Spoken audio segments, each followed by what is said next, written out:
18 miles from where I'm sitting right now, recording the aggressive life. That's right. We're not talking about the passive life. We're not talking about the hope it all works out life. We're not talking about the let's have somebody else make my life work life. It's called the aggressive life. It's called the let me take control of my own life and let me stop making excuses and push to something new. Well, 18 miles from where I am right now, there's this little place called Boone County High School in Florence, Kentucky. A few years back, it was home to ESPN's #1 rated high school football player in the country. But the hype doesn't mean success. How many athletes can you think of that were projected for greatness yet failed to materialize? For this young man, that was not the case. He moved to the University of Alabama, and he promptly became the third-string running back, but he didn't stay there long. While the country watched on ESPN primetime, he hit the field as number 10 Alabama took on number 11 LSU, and that would actually dictate a new award that's been given out in the 2018 and 2019 season. The award is called the Shaun Alexander Freshman Player of the Year Award. Yes, we have Shaun Alexander with us today. As a freshman, this guy touched the football, went 17 yards for a touchdown the first time. Second time, he touches the ball, 73 yards for a rushing touchdown. He ended the night with 4 touchdowns and 291 rushing yards, a record that still stands today at the University of Alabama. He was a college football freshman player of the year, and that now bears his name. From there, he's drafted the Seattle Seahawks. His historic NFL career lasted 8 seasons. He's a 3-time Pro Bowler. He was named the 2005 NFL MVP when he carried Seattle the first ever Super Bowl appearance. I just got all these things. I go, blah, blah, blah, blah, blah, blah, blah. Let me say, if you've been a football fan for any length of time, you know Shaun Alexander. And he would just strike fear into all of the opponents. Dominated the NFL for a long time. Welcome to the aggressive life, Shaun Alexander. That's good, man. That's good. That was going for a long time. It was going for a long time. I had to cut it off. Enough nice things to say about you. No more. That was enough. Actually, there's a lot of nice things to say about you. I'll tell you another one. Maybe we'll start off with this. Shaun and I are looking at each other via Zoom right now so we can see each other visually. And I was curious before we kind of tuned in what you look like. And you look good. And I'm curious, why is it that some NFL players are dominant physical specimens, but as soon as they get out of the league, it's like, boom, they they just let themselves go physically. You obviously have not had that happen. You're still doing something to keep yourself in shape. Well, what differentiates an NFL player who can maintain their physical fitness after their career? You know, some guys are people that need coaching to keep that fire going. And so that's just the makeup of a person. Some guys are like, hey, I'm not going to run every day to become a great athlete unless some coach is on me grinding me. And then there's some guys that are like, you know what?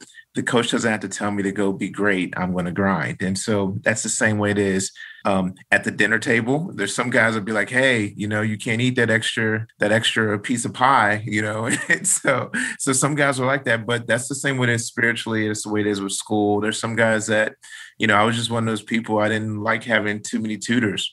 I didn't like having old books. I didn't like anybody to give me notes. They could have been crazy, So I wanted to go and grind and go see what God had for me. And I'm still that way. So me being in shape was a little bit easier than some other people, but it's usually the personality of that guy. Like if they need a coach to help them get over the edge, then they probably need somebody to still be there to coach them over the dinner table. So is that would you call that being a self-starter then? Or is it, what is it? I think it's more disciplined than self-starter. There's some people that have great discipline. They look great, like great shape, but they couldn't start a company or they couldn't lead people to go do anything. So I think that when it comes to just being in shape, it's really discipline. It's that fork anointing. You know what I mean? Right. I mean, this isn't a workout podcast, but I'm always stunned by how folks could be the creme de la creme in the athletic world in our country and then when they're not paid, they just go downhill. Or NFL coaches, for that matter. Like I don't get how you could be in a physical career and you're 150 pounds overweight. I don't understand that. You're going to have cameras on you and everything. I don't know. I don't get it. So I keep trying to find some answer to that, and it's hard to find. Yeah. Well, some of it is the schedule. I'm in this journey right now, even for my own stuff, that they don't value their own health well, whether it's mentally, emotionally, spiritually, or physically. And so health is not a priority to them. And when you don't, then you gain weight. So, I've over these last year, I've really been very intentional about what are my priorities, God, my own health, which used to be fourth, then it's my wife, then it's my kids.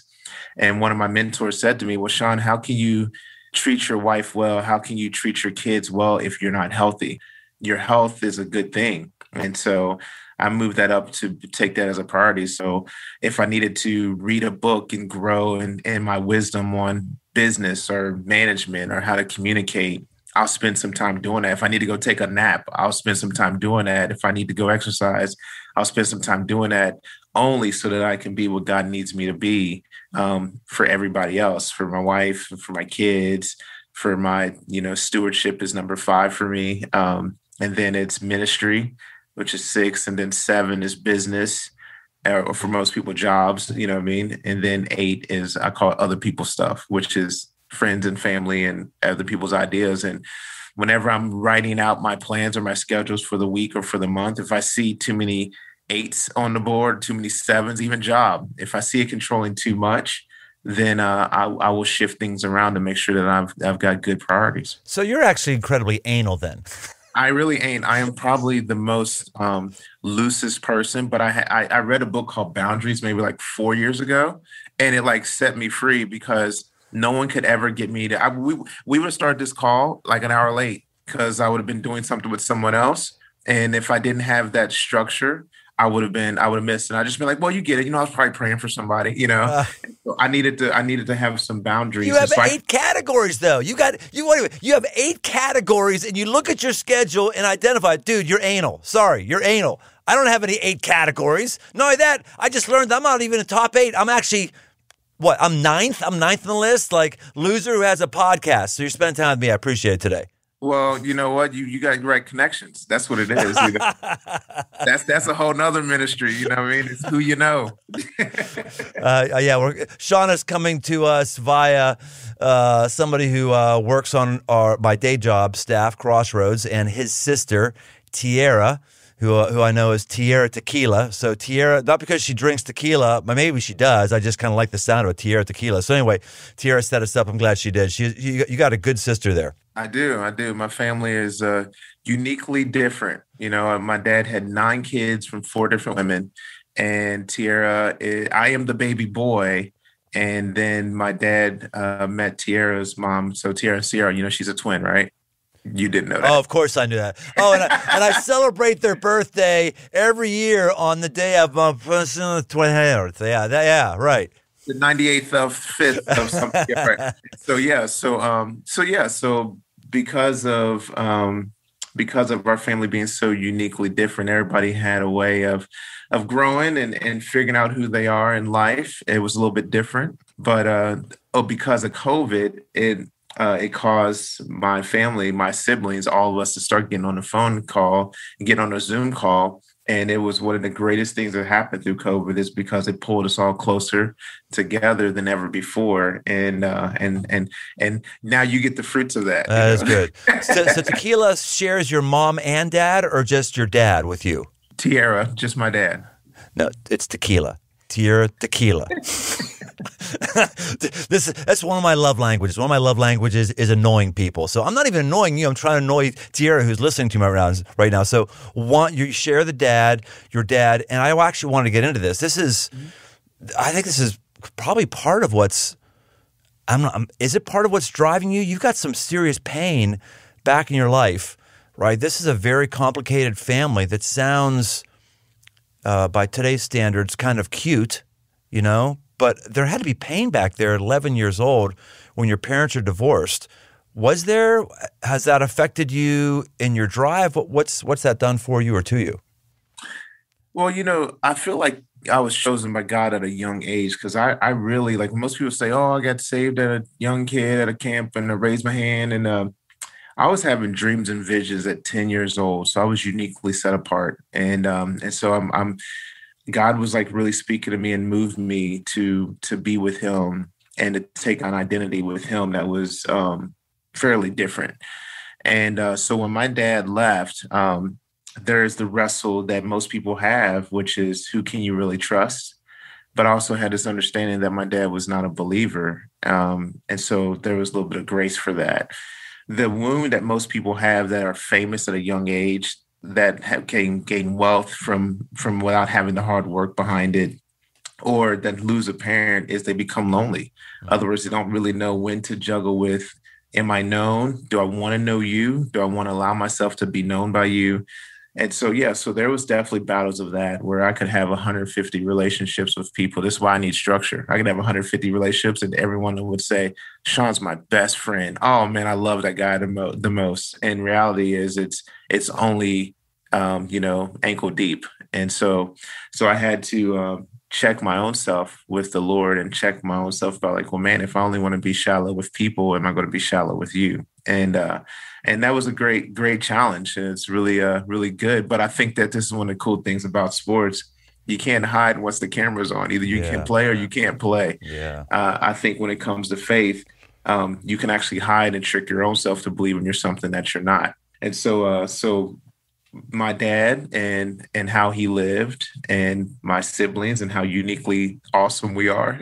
I would not want that for anybody else, but it allows you to actually take ownership of where you are and move in the right place. This isn't a theology podcast, and we rarely dig into, kind of theological concepts that Christians sometimes debate. But you just mentioned a heavy duty word might be worth us talking about. You said you felt chosen. Mm-hmm. You felt chosen. Boy, that's not a word we use a lot, but I really love that word. One, because it's in the Bible a lot, and secondly, because as an adopted kid, I was chosen into my family. It wasn't like I chose it. My family chose me when I was adopted. And I really do think that there is a spiritual gateway that until you feel like God chose you, mm-hmm. and I'm not talking here about, well, maybe we can talk about, I'm not talking about predestination of God predestining someone to go to heaven or someone go to hell. There's all different kinds of theological variances there, but I'm just thinking it's chosen. I don't know if it's possible for you to have a life that has power if you don't feel at your core that God chose you, that he wants you, and there's something for you. Build on that more. You agree, disagree? Yeah, I was actually just reading this morning, Paul was talking to Galatia and he was saying like, yeah, hey, before I thought I was doing everything because of God. I was zealous. I was killing cats, you know what I mean? Because they were talking about this Jesus guy. He said, but God's grace came and got me. He said, before I was even born, God knew who I was, and he chose me to come out there and have such a strong word that I could preach it to the people that don't even know me, the hoods, the hoodlums, the Gentiles, So he was chosen. And so it doesn't mean that he has to accept it. He just understands that that's who he was and that this is the person he was. That same dude that was passionate enough to kill anybody that would talk about Jesus, being Saul, is the same dude that was passionate enough to tell everybody, even if he had to die, being Paul. So he was now understanding like who he was created to be was that same dude, but what he was chosen to do was proclaim the name of Jesus. And so for me, like that's how it was for me. Like if I love the fact that you say I'm anal. No one would say that about me. And the other thing is that no one would say that I was a person that was actually driven by being healthy. I am the youngest of the brothers. I'm the fifth boy, and you count my closest three best friends, I would be the one that would be watching TV, eating Doritos. So genetically a gift, right? You know what I mean? But but understanding that when you're chosen and there's like this thing that's inside of you, that you can't help but go out there and figure out how to be the best at football or how to be the best husband or father, because you know that you're going to have kids that are going to do something that's set apart. You can't really fully explain it. You just know that you're the one that's supposed to go get it done. And so like that would be how I am. I'm more thinking about who God's made me to be and the assignment he has me on than it actually making sense to anybody else. And most people would actually see that and be like, oh man, he's so driven. I'm like, okay, I'll take that. Right. But you had to have, or did you have, with your tumultuous family upbringing, that not just tumultuous, to have that many brothers and sisters from different mixes of DNA pools and people in and out of the house, that had to be incredibly stressful. But did you feel that you were chosen by God in those circumstances, or did you feel chosen looking back when you were out of those circumstances?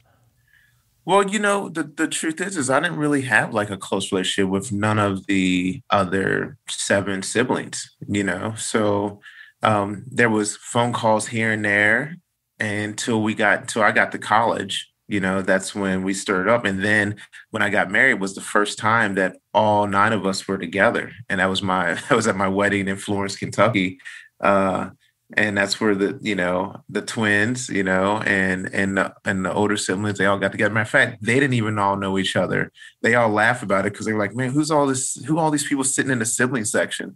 I was the only one that knew that there was nine of us, and so it wasn't really uniquely different, like a big mixed family. It was really a divorced mother and my older brother, Duran. So it was just us two living in Florence, Kentucky, going to Boone County High School. My mother's a woman of great faith. She one of them cussing saints, you know what I mean? But I saw her give her last dime to help somebody else pay rent, and seeing our power go out like a week later until her bills came in, our checks came in from her job. And so that's what I remember was having that kind of a mother around, and knowing that you love people well enough, it'll shift the environment. And so those are the couple of things that I remember about her was she didn't take no mess. Can no one take no mess? And you love people well. What a powerful life moment. Yeah, we don't remember people for what they've bought, right? We remember people for what they've given. Mm-hmm. You seeing your mom do that, that's intense. Hey, let's take a quick break here for a couple things. One, how about doing a brother a solid? Tell people you listen to this and you like it. How about leaving me a review and rating? Seriously, guys, it would be, and ladies, it would be really helpful if you gave us a review, because it would encourage more people to get in touch with the podcast. The more people who are getting aggressive, the better all of our lives are going to be, because the better the world is going to do. So do that right now, please. Also, I've had a new devotional out. It's called Move. It was self-published, and a traditional publisher has picked it up. It's going to have a nationwide release Tuesday, May 18th. We've added 22% new content to this devotional. So even if you had the original, there's new stuff in there. We've got a week's worth of special podcast content planned to celebrate the release. And I'm excited about this book, this content, because these are the things that guys wrestle with and need to hear from. So you can pre-order your copy on Amazon now, and you'll be ready for May 18th. So back to the show. So you have this amazing breakout freshman season that the Premier Freshman Award is now named after you. Sophomore season doesn't go that well. Tell us what happened your sophomore year. Yeah, goodness. It must have been the second or third game of the season. I had a midfoot sprain.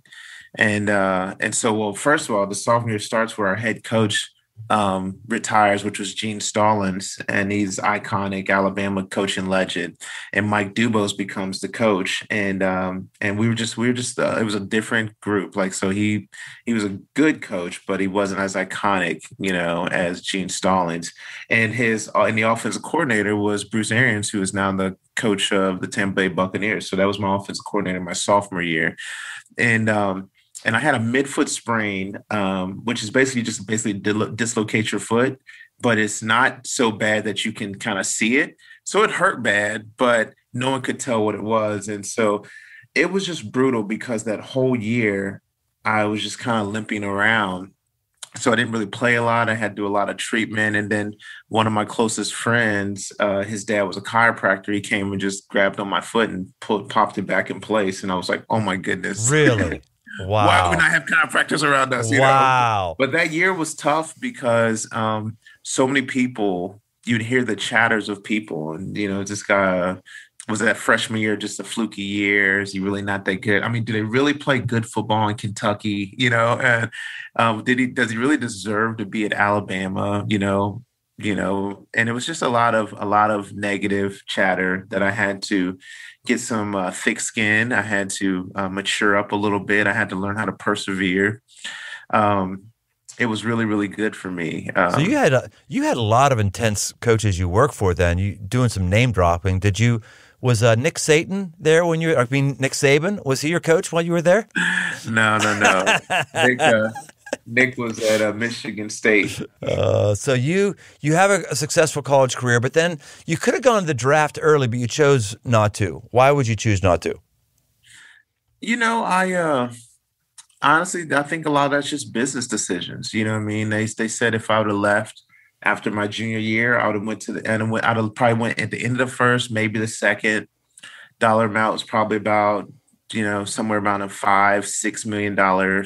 If I go, I could get insurance for $5 or $6 and come back for my senior year. So that was financially. I knew I was really close. They sell insurance for that. You go and you buy 100%.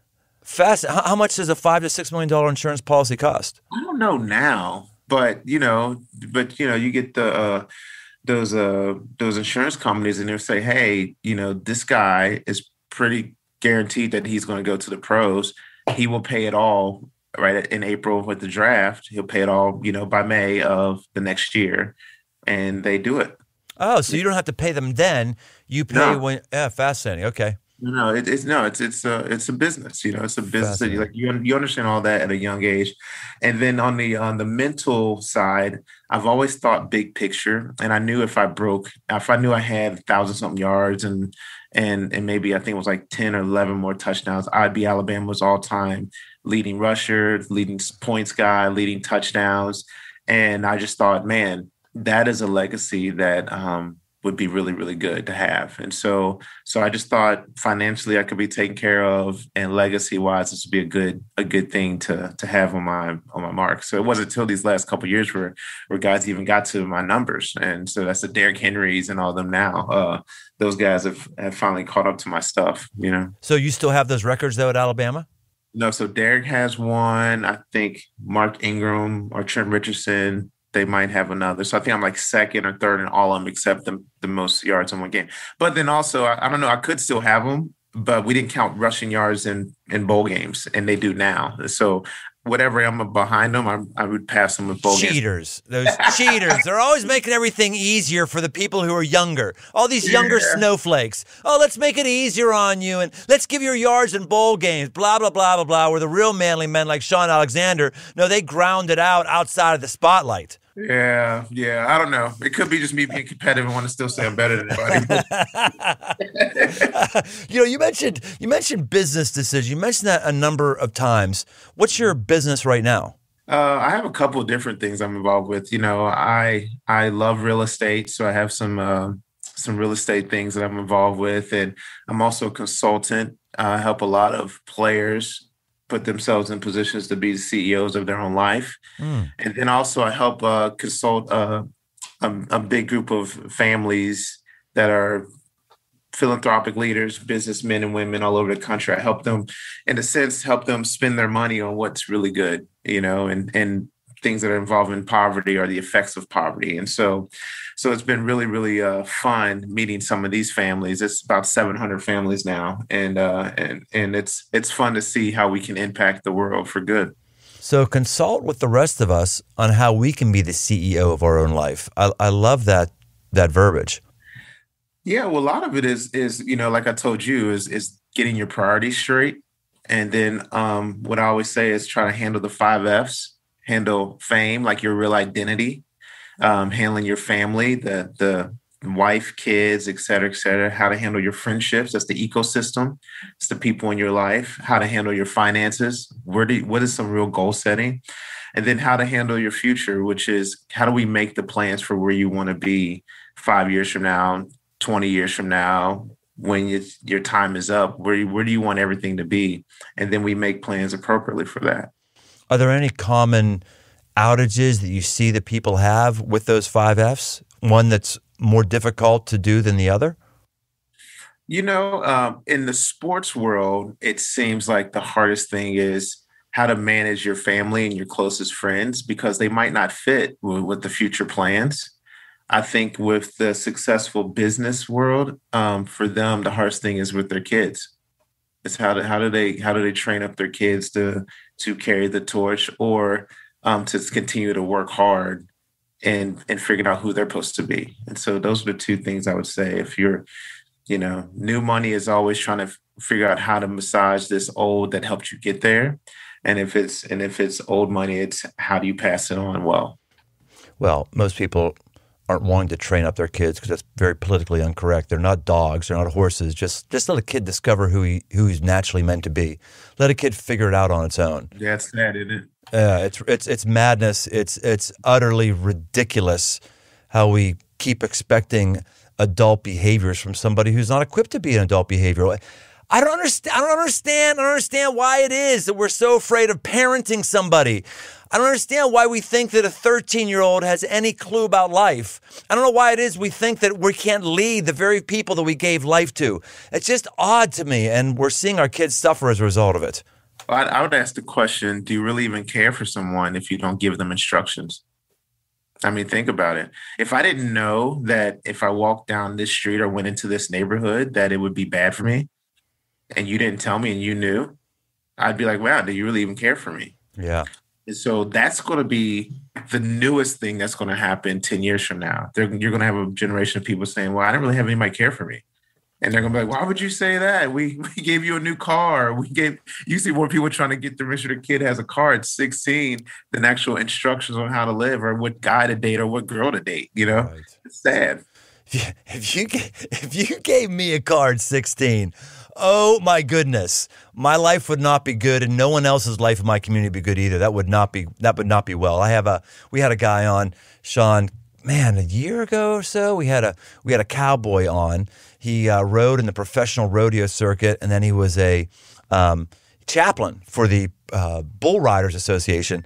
And I was with him a couple months ago out in his place in Idaho, and he has this ministry where he actually takes a horse, a wild horse, and he's a real legitimate horse whisperer. He will break a horse in an hour that other people would take 2 weeks to do. It really is an unusual, really odd spiritual thing, as he was describing it to me. But he was just talking about horses. He said that something I'd never heard before. He said, a horse that's been broken is stronger than a horse that has not been broken. Mm-hmm. A horse that's been broken is faster than a horse that is not broken. In fact, one guy on a horse can round up an entire wild horses out in the middle of nowhere. They have wild horses in Kentucky. One guy, because that horse can run faster with a rider on it than actually wild horse himself. A broken horse lives longer and is healthier. And yet we talk with our kids like, oh, I don't want to break my kid. I don't want to break their spirit. You can't break their spirit. All you can do is harness them. You need to lead them. And yet that seems to be so ridiculous to say today. I'm glad I'm with somebody who understands it. Yeah, no. I've got my youngest son. He's that. You know what I mean? If you don't point him, he just turned 6 yesterday, Sunday, yeah. And if you don't point him in the right direction, he's going to be a terror to everybody. But he's passionate, he's focused, he's fiery. He gets around people and he makes everybody feel like they're the greatest person in their life. And everybody's like, man, this kid's awesome. I'm like, yeah, you know what? We have to start with him now because unsaved 14-year-old, this young man would be a terror to the whole community and every girl. Right. You know what I Right. mean? That's right. Like, no, but we see it in him, and we're not trying to break him, but we're like, no, we gotta turn this into something that's going to be awesome for the kingdom of the Lord. Well, there is an awesome responsibility for those of us who have boys in our family.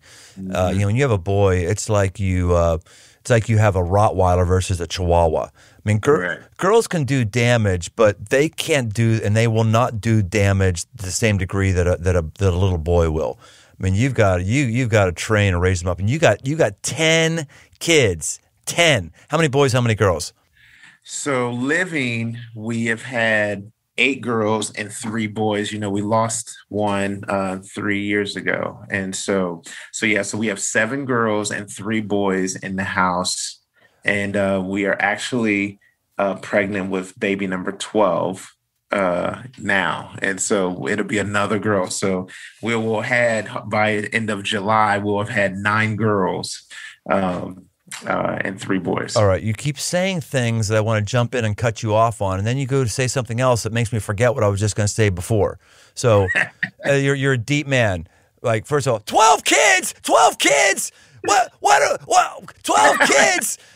12 kids! They have this thing called birth control, but we'll get 12 kids. But you just said something I don't want to gloss over. You said you lost one. No, I didn't know that you lost one. What happened? Yeah, we lost our 9th child. It was a girl to SIDS, and we, to this day, like they're not really sure what it is. We believe that she might have spit up and then choked on it, which sounds very violent. But she swallowed that. She swallowed whatever she was spitting up. Sitting in the crib, sitting like she always does. We just came up there and she was dead. Paramedics came in, and we jumped in that truck and we prayed and cried out for the Lord all the way to the hospital, and she did not come back to life. And it's one of the most gut-wrenching things to do when you've been able to, as we say, jump over giants, and you've seen people's lives get saved from conversations, and you've seen people that were wounded get healed, and then you have a daughter that dies in her sleep.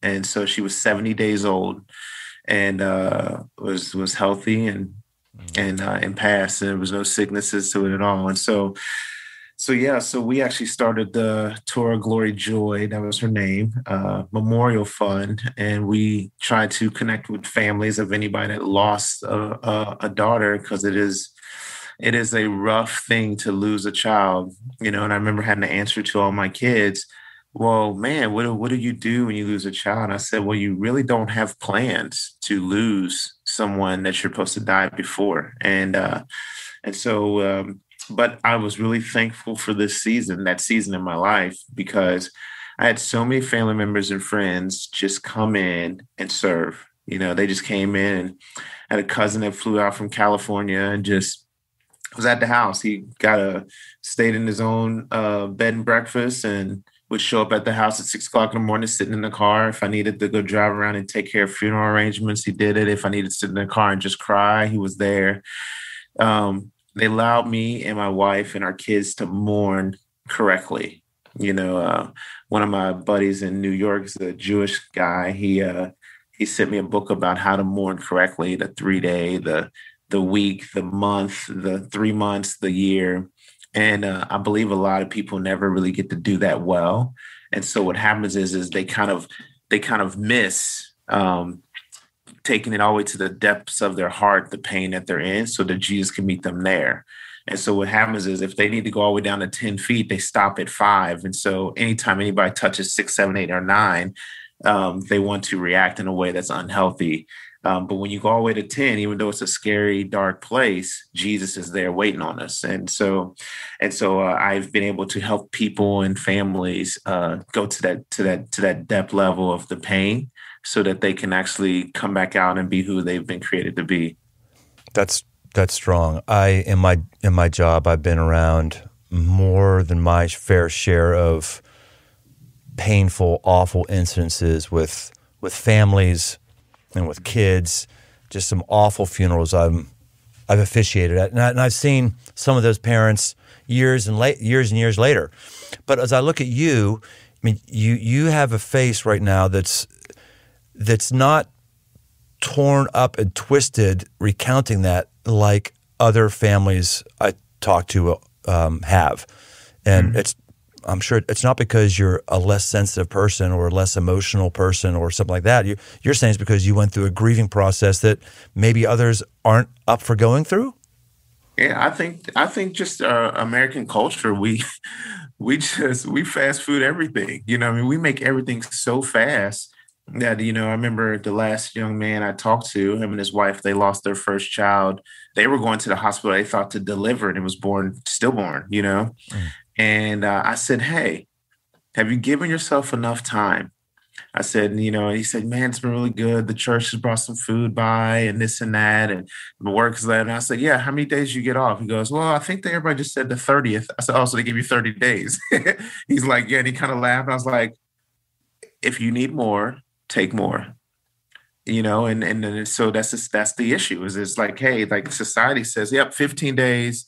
30. I was like, man, like I said, we just don't know, but everything was a great process. When people get married, it'd be a month celebration, right? Without being so vulgar, but we'd see you go off into the tent, you come back out, we're still partying, hey, go back in a second time, another day, you come back out, we're still partying. It'd be a month celebration. So then when it's time to have a rocky situation with the husband and wife, you're like, we partied with y'all coming together for a month. We saw you go in the tent, out the tent, in the tent, out the tent. We know it's you. In the tent, back again, back out. This was how we celebrated marriage back in the day. This is how it's supposed to be. This is a big family celebration that we're all together forever till death. And then the same thing with funerals. Like, when somebody would die, they'd say, man, this person's mourning. Hey, let's all build our house, our lives around this person until that person's ready to come back. And that's where you talk about crying yourself out. You're just like, I'm out of tears. I'm okay. God, I'm done crying about this. Where do you want to happen next? Well, if people don't, every time you touch it again, you have to go back to it. There's just many things that we don't do well. It's because we fast food everything. We just do everything too quick. Dude, you're just dropping truth bombs on us left and right. This is fantastic, and I mean your life actually embodies the name of this podcast, the aggressive life. You've talked about being a self-starter and being aggressive in terms of your training. You've been aggressive in terms of your schedule, having the 8 categories of people and taking control of your schedule, versus have somebody else taking control of it. You're aggressive and you're grieving. You're exactly right. We just want the pain to go away, and we think it can go away by just looking at Netflix or shaking our fist at God and asking questions that we're not up for hanging in to hear the answers. But you were aggressive in the healing and grieving process with your daughter. Man, that's really good. You're obviously a man of faith. You keep bringing faith and Jesus into every question because he's in and through your life. How do you look at faith and aggression being together, or whatever your choice word is? Because many of us just think that faith is believing unrealistic things that science can't back up. That's not faith, right? No. What's your take on that? How is aggression with your faith? I would say this. If I took out the word aggression, I'm gonna even make you even more scared. I would say that we make so many words negative that ain't negative. Like the word angry. Angry is not a negative word. It just means passionate, zealous. A person that was zealous about their faith, you could be like, man, I am angry to get this point across. You're just passionate about it. So if we take the word angry and stop being so scared of it, then we can actually know that this is just a word that means some intensity, right? And so people would used to come to me and say, hey, Shaun, you're always smiling. You're enjoying life. I used to play football so angry. How do you play football and not be angry, not be like mad at somebody wanting to cuss somebody out or kill them? I'm like, don't get it wrong. I want to embarrass you when I'm on that field, and I want you to, and in an unhealthy, I'm gonna give you a little tip. Somebody said, what is the most craziest thing that you've ever said to somebody on a football field? I made this run and guy tackled me, and I made another run and guy tackled me, and I kind of got up and I stood up. He was trying to stand over top of me, so I stood up to kind of make him fall.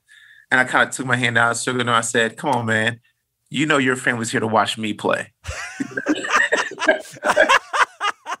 Well, I want to take the soul out of people. You know what I mean? I want them to be like, man, like I am really nothing except what Shaun wants me to be on this field. And I'd come into games I'd want to make the other team wish that I was their running back. And at the end of the game, I'd want them to be like, man, and there's still today, I live outside of DC, and some of my buddies, they'd be like, man, we remember when the Seahawks used to come into Washington and play, and he said, we was talking about you getting ready for the game, and a guy from college who went to Auburn, one of our rival schools, and he screamed, I can't stand this guy. And he said, but he was my teammate at Alabama. He said, I knew we was in trouble already. I said, yeah. I said, I want to be aggressive and very intentional about everything that I'm doing on that field. And part of it is making you wish that you was not playing against me. That is my posture. I think that you have to be very intentional as an aggressive. You got to be very angry for what you want to get done.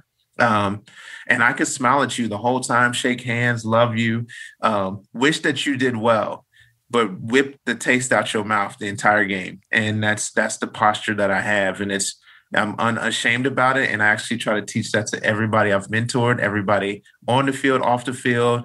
Let's not grab titles that we don't really want. If you want to be a believer, let's go be a believer and be intentional about it. If you want to be a good football player, let's go be a good football player and be intentional about it and be very, very aggressive with it. Whip the taste out your mouth. That is good, man. That is good. I think that's a problem with people of faith, people who align themselves with Christianity. We're into our platitudes and we're into our kumbaya circles and we're into our morality, but we're not pushing on anything. We're not taking anything personally. We're not wanting to win. Do you want to win? And I find people like that. No, I shouldn't want to win because Jesus lost, didn't he? Well, he lost one bloody Friday. He lost that day, but he lost that day on a cross so he would win 2 days later. Yeah, but he didn't even lose. He's still playing the game. Okay, but that's like saying, hey, I'm going to run the ball. I'm going to run this dive play that's only going to get me 1 yard, knowing that we need 50. So the next play I can fake it to the running back and throw a deep post. That's all he did. Okay. Did he lose? No, he was running a play. Okay, yes, but he was nailed to a cross and he couldn't move. I mean, that's so what? Who's scared about a cross? That's a play. I am. I'm scared about a cross. You're not scared about a cross. No, stop being come scared. On. Stop being Captain Manly. Come on. No. I'm just telling you. That's part of so that's just part of the play. Like at the end of the day, like if you had to die for a cause that you believed in, wouldn't you do it? Right. I mean, I can get really sober about that. I'm like, well, hey, if God's plan was, Shaun, you lose a daughter, but it's part of my plan, would I say yes? I'm like, well, God, right. I've mourned through it, but I get it. It's part of the plan. Let's go do it. So to me, like that's all a part of it. Like if we're going to be soft about parenting, if we're going to be soft about that, and then we're going to be soft about going to a cross, we'll be soft about that. We'll be soft about everything. And then we'll be like, well, man, I was going to be tough over here. No, either we're all in about the plan and all in about it all, or we're not. Like eventually, like you're saying, like, okay, I might be weaker. I might not be as good at this part, or this might be a weak spot, but I'm not going to be soft about it. Yeah, it's really funny. We talk about schedules. If you're like, hey, Shaun, can you put a good schedule together? I'm like, I'm not the one that would actually do that with her. But I'm going to look you in the eye and say, hey, look, if I'm late, just know we need to put some people around me to give me a beer, be there on time. Yeah. We're not going to be soft about it. Like I tell young men, I don't know who your audience is to, but I rarely have young men that stumble with women. Either they're going to do it or they're not going to do it. And I'm like, yeah, because that's not what we are. We're not going, then accidentally, then what happened? Then she gave me a kiss on the cheek. No, we're nipping that in the bud real quick. Did you or did you not want to? Okay, so then you took steps to do it. Okay, now here's the question in your faith. Is that who you want to be? Let's make a decision. Now, what happens is off of that, now people can take ownership of everything that they do. If they win, they win. If they lose, they lose. But we're not going to be soft about it. We're actually going to make a plan and go about that plan. Shaun, let's start wrapping this up right now. This is great. I could go another 2 hours with you. I feel a connection with you. You're a good dude, man. This has been great, but we got limited time. But we got to do the lightning round. This is a lightning round. This is the time where I give you a topic, and you spit it out in 1 to 2 sentences. Can you do it, Shaun? Are you up? Are you fast enough for the lightning round? I guess we'll find out. I'm pretty sure I'm quick. All right, here we go. Current NFL player you're most impressed with? Gosh, current. I will be impressed with Kenneth Gainswell because he's the running back that came from Memphis. They won my freshman player of the year award. He'll be drafted this year, so he'll be the one I want to see in the pros. Don't even want to give any nice shout outs to anybody who's currently in the NFL. So this be a time you can make nice and make someone feel good about themselves playing for the Bears or wherever they are, but that's all right. Yeah, well, I know all those guys. So if I say one, I got to rest all the others. There you go. All right. Number 2, NFL legend you most admire. Emmitt Smith, Tony Dorsett, Marcus Allen. I match my game off of those 3 guys. So okay. Every good running back must have fight. It's willing to just, punch, go a little bit harder, take the will out of somebody. Speed, strength, vision, they can all be interchanged. Like some guys are a little bit bigger, so they have a little more strength. Some guys are a little bit smaller, they have a little more speed. Vision's a must. But I'm going to put the pause on the lightning round because I just thought something I needed to ask you before. There's a lot of talk that running back is almost like a utility player. That, guys who are fast and take a pounding, you can get those dudes and chew them up in a few years, and there will always be another one where you're hard to find a tackle on the blind side, or it's hard to find a rushing or, a linebacker who can get sacks. That this era of the people you mentioned, the Jim Browns, the Tony Dorsetts. I'm from Pittsburgh. His real name is Dorsett. He changed to Dorsett later. This era of those guys is over. These folks are interchangeable parts now. Agree or disagree? What do you say to that? I think that they don't find great running backs. I think good running backs can be interchangeable. But great ones, you go find Adrian Peterson and say, yeah, I can take or leave him. You're wrong. You put a great running back with a great season. And even for me, Mike Holmgren was my coach. Brett Favre, Super Bowls, you had Steve Young when he was there. Then he comes to Seattle and he gets me and he's like, we're going to change our offense. Right? So you go from Joe Montana, Steve Young, Brett Favre, and then he gets me and he says, I'm going to change my offense. That's not because I was interchangeable. It was because there was a great talent that I had that he was like, this talent can take me to the Super Bowl. And that's where we went. That's a great word.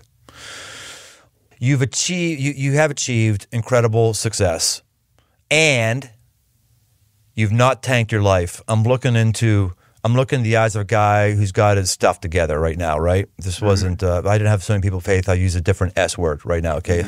Yeah, I mean, you got your stuff together. You haven't tanked your life. How? You know what? I believe in stewardship. I believe that I'm here to pass on a legacy to my kids and to the people that I'm supposed to mentor.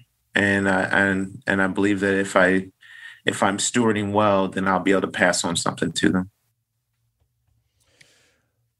When you play Madden, do you play as yourself?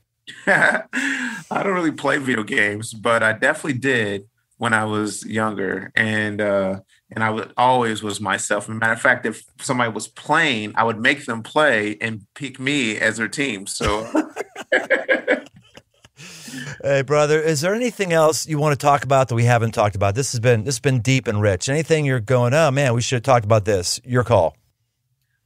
You know what? No, not really. I just think that I've been talking to some of the guys I did mentor, some of my good friends, and I just say this: there is just great value in having good friends, and I would share this, that there's 4 characteristics that you want in at least a friend, if he has all 4 of them, or if you need 4 different friends. And I would say it's these 4 things, because I've had friends divorce, friends lose their self, lose their mind, throw everything away for nothing.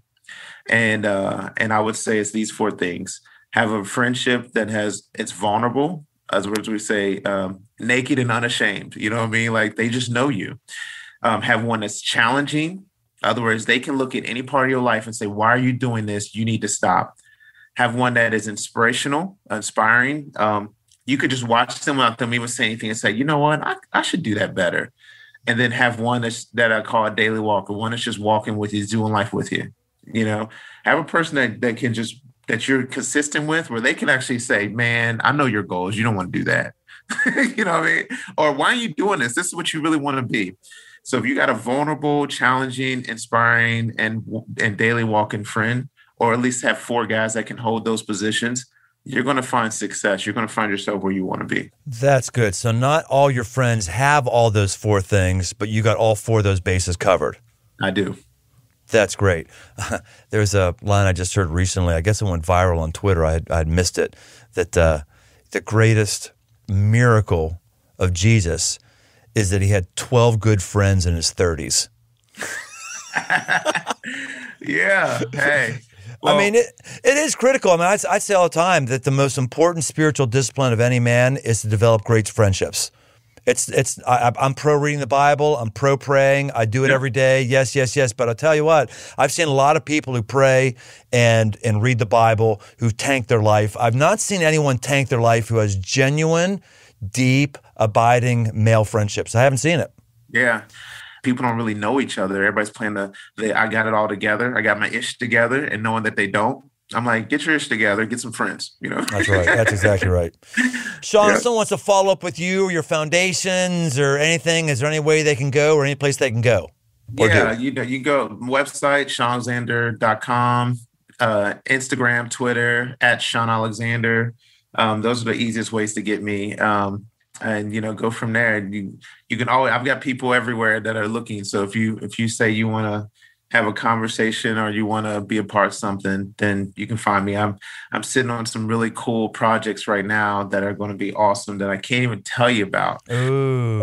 But they're going to be really cool. This has been a great time, brother. I'd love to keep up with you in some way, shape, or form. I'm glad that Tequila got us set up together, and this has been really strong. Excellent, man. Have a good one, man. All right, you too. See you, Shaun. All right, bye-bye.